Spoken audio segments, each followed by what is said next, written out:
Bumili ako ng ready mix na beef tapa. Sabihin may beef na siya, may mga seasoning na. Ayan. Ang una ko ginawa, di ba bukas kalan.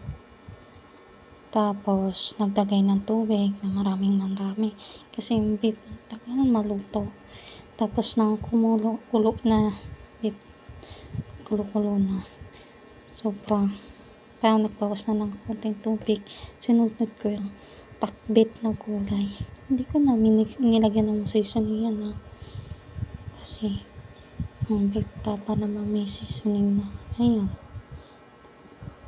Pakbet na titapa. Beef. Ayan.